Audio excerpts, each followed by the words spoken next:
Sud Radio, les vraies voix qui font bouger la France. Bismart, 19h30, 20h. Bonsoir à tous, bienvenue dans Bismart sur Sud Radio. Aujourd'hui, nous allons rencontrer Arthur Benzaken, c'est le président de Ken Group qui détient notamment les salles de sport Club Med Gym, les salles de sport qui, vous le savez, sont fermées depuis un moment déjà et qui ne vont donc pas réouvrir tout de suite puisque nous sommes de nouveau en confinement. C'est Bismart, c'est parti. Et je reçois ce soir Arthur Benzaken. Dans quel état d'esprit êtes-vous là aujourd'hui ? Écoutez, je cherche le temple du soleil pour une immolation collective. Donc si vous avez des amis à me présenter, on sera nombreux. C'est à ce point-là, vous n'avez pas du tout l'impression qu'à un moment quand même l'horizon va se dégager. Il n'y a pas des alternatives qui peuvent vous aider aujourd'hui ? Écoutez, on a fermé le premier confinement, on a fermé donc le 16 mars, on a interrompu l'intégralité des prélèvements sur nos membres. Donc en fait, on est passé à 0 € de chiffre d'affaires du jour au lendemain. Malgré tout, si vous voulez, pour vous donner une idée approximative, moi j'ai à peu près, un peu plus d'ailleurs, mais un peu plus d'1,5 million d'euros de loyer par mois. Donc en fait, on a fermé pendant 3 mois et demi. Donc il faut comprendre qu'à un moment, ça fait bon an mal an 5 millions d'euros de loyer et en face 0 € de chiffre d'affaires. Donc c'est des équations à un moment qui sont difficiles à résoudre.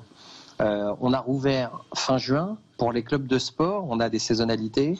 C'est la pire des saisons, c'est-à-dire que de toutes les façons, historiquement, depuis la nuit des temps, juin, juillet, août, c'est des périodes où personne ne s'inscrit dans les salles de sport. On attend juste la rentrée avec les bonnes résolutions. Donc en fait, on a fait l'intégralité de l'industrie, hein, a fait 2 mois et demi catastrophiques. Et en fait, on essayait de remonter un petit peu la pente parce que ça a fait quand même des sérieux dégâts, ce premier confinement. Et on nous a refermé le 25 septembre, c'est-à-dire que ça revient à peu près à fermer la grande récré un mois de décembre, hein, nous fermer en septembre. Et donc voilà, on nous a dit qu'on allait fermer pendant 10 jours. Et donc aujourd'hui, vous voyez, on est bientôt début novembre et on comprend que dans le meilleur des mondes, ce ne sera pas avant la fin de l'année. Donc en fait, je vous confirme, on va refermer 3 mois. Donc en fait, oui, à la fin, ça fait plus de la moitié. En fait, ça fait une année pratiquement à 0 € de chiffre d'affaires et avec des charges fixes extrêmement lourdes en face.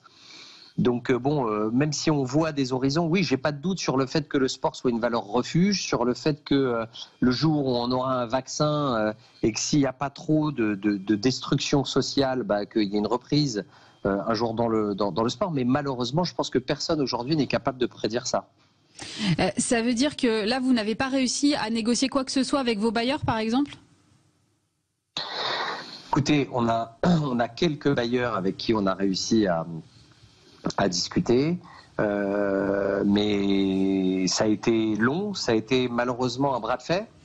En tout cas, 99 fois sur 100, c'est un bras de fer, c'est un rapport de force qui s'installe pour pouvoir entamer une discussion. Ce qu'on trouve dommageable, parce qu'effectivement, si vous voulez, nous par exemple, quand on a interrompu l'intégralité des prélèvements sur nos membres, on ne s'est pas posé la question de savoir si c'était de notre faute ou pas. Bien sûr que c'était pas de notre faute.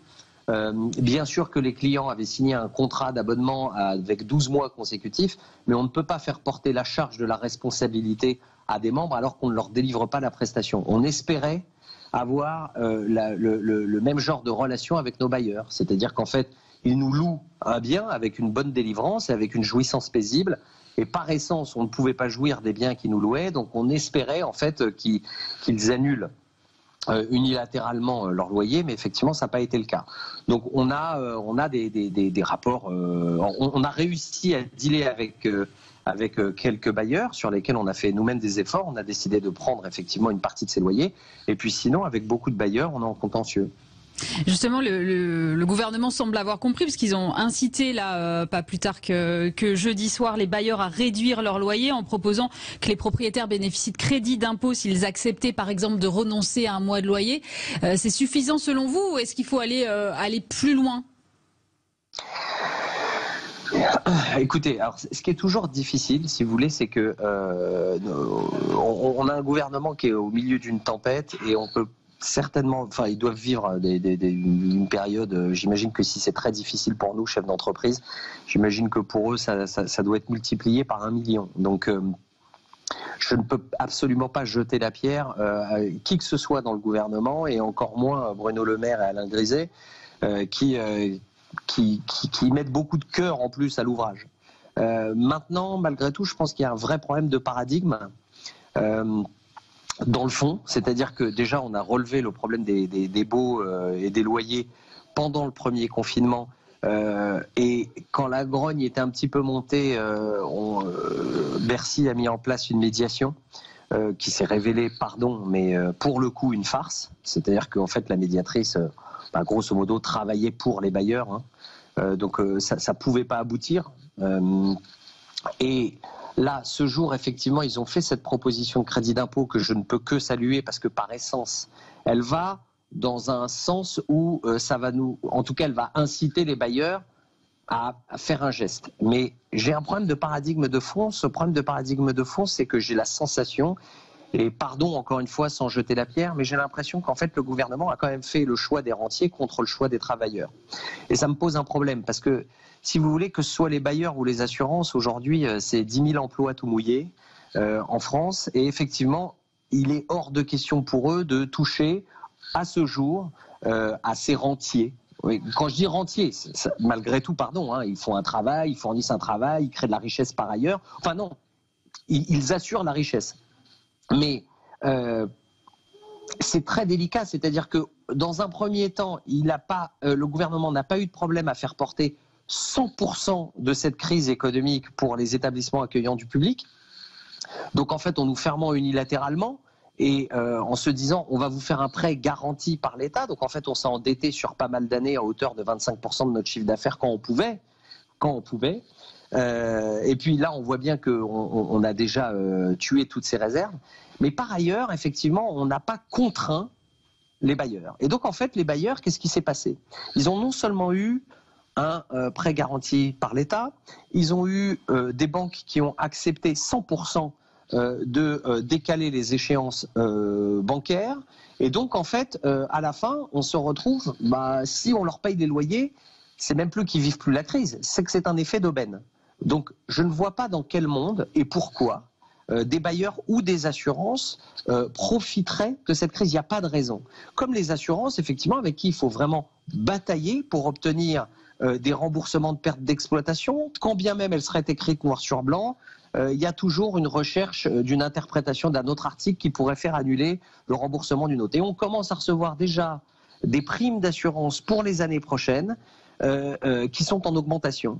Donc, je dis juste que même cette idée que vient de reprendre Bruno Le Maire sur le fait d'inciter les bailleurs à annuler les loyers, donc en tout cas à participer, c'est en fait sous système de crédit d'impôt, c'est-à-dire c'est faire un chèque aux bailleurs. Alors, je peux que le saluer parce que théoriquement, ça devrait les inciter à annuler, mais en fait, dans le fond, ça revient sur ce même syndrome qui est extrêmement compliqué, c'est-à-dire pourquoi est-ce que Bercy devrait faire un chèque aux bailleurs, c'est-à-dire en fait remplacer le preneur pour que le bailleur accepte de faire ce geste. Et c'est à cause de ces charges notamment que le syndicat de votre secteur là, estime que 10% des 4500 clubs de sport en France pourraient fermer définitivement après ces confinements? Écoutez, je connais pas les chiffres. Ce que je peux vous expliquer sur notre branche, déjà en 1, c'est qu'on participe de manière inéluctable et sur toutes les enquêtes de la haute santé, de la haute autorité de la santé, à l'immunité de nos concitoyens. Donc on leur fait faire du sport, on augmente leur résilience, on augmente leur capacité immunitaire. Le problème sur nos activités, pour que vous compreniez, imaginons que demain j'ai un club de sport qui va faire 1000 membres au mois de septembre, ou 1000 inscriptions, ou 1000 personnes qui payent. Sur les 1000 personnes qui payent, je vais avoir 800 renouvellements et 200 nouveaux. Quand vous avez deux confinements comme ça consécutifs et que vous avez juin, juillet, août entre, il faut comprendre que beaucoup de clubs de sport ont eu des pertes d'abonnement de quasiment 50% de résiliation. Donc en fait, je vous confirme que ces confinements ont abîmé durablement nos activités. Arthur Benzaken, le président de Ken Group, était avec nous dans Bismart. Très bon week-end à tous sur Sud Radio.